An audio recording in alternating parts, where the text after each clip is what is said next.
Bonjour et bienvenue dans le tutoriel animé concernant la recherche de composants sur le bus DALI, la connaissance requise au préalable et le firmware.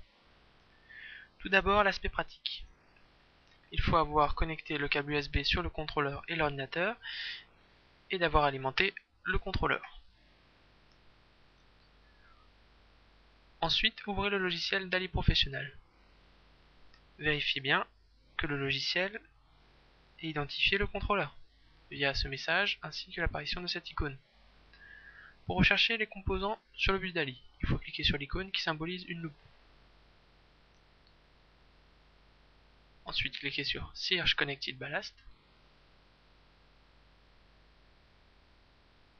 Une fois la recherche terminée, nous pouvons voir qu'il y a 6 ballasts sur la ligne D et un ballast sur la ligne C. Je rappelle qu'un ballast peut comporter plusieurs adresses DALI.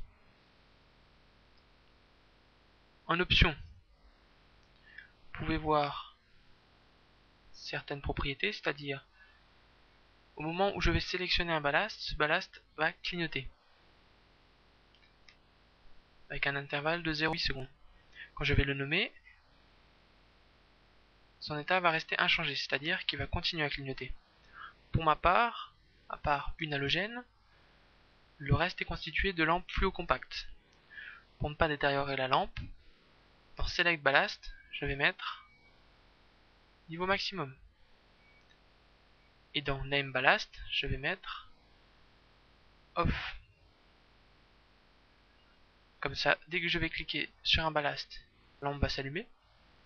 Une fois que je l'aurai nommé, elle va s'éteindre. Vous n'êtes pas obligé de le faire. Revenez dans Name Ballast, cliquez sur la lampe choisie, par exemple celui de la ligne C. Vous pouvez voir que pour moi c'est l'halogène.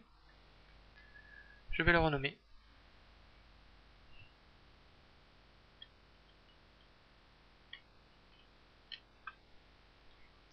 Une fois que je vais cliquer sur la suivante, l'halogène va s'éteindre et la lampe fluocompacte va s'allumer.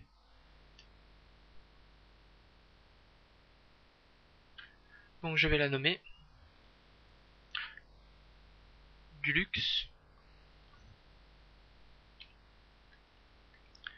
D01. Je clique sur la suivante. Vous pouvez voir que la Dulux D s'est éteinte. Celle-ci, je vais l'appeler Dulux L02. Et ainsi de suite. Une fois le nom assigné à tous les ballasts, vous pouvez voir que la dernière lampe que j'ai sélectionnée reste allumée. Pour l'éteindre, il suffit dans Select Ballast de mettre sur Off. Vous pouvez le voir, elle s'est éteinte. Ceci est optionnel. Ensuite, cliquez sur Next. Cliquez sur Search Connected Coupler.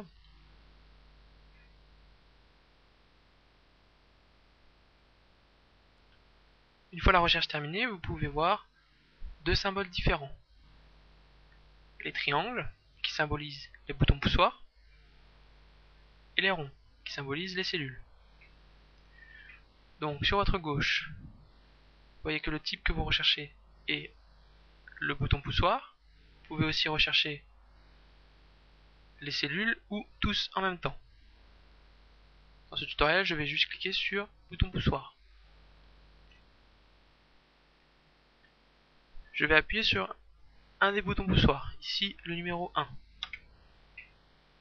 Une fois appuyé, le triangle correspondant clignote. Je vais pouvoir lui assigner un nom.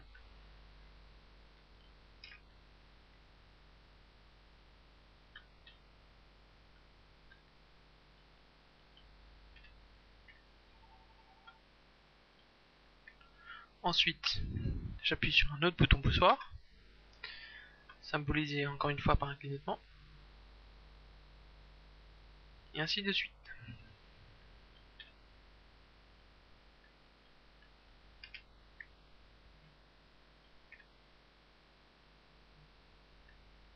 Une fois les boutons poussoirs nommés, Dans Sillage coupleur type, je vais cliquer sur Power and Light Sensor.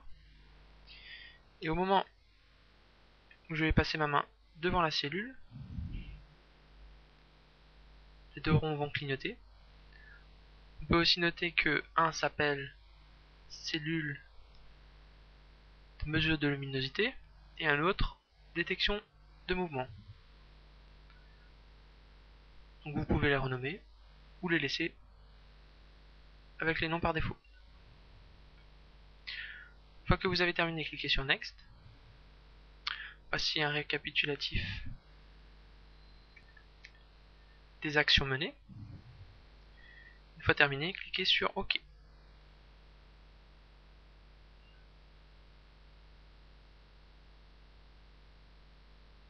Vous pouvez voir sur votre gauche, d'un côté les ballasts et de l'autre côté les coupleurs. Une fois que vous avez terminé la recherche de composants sur le bus d'Ali,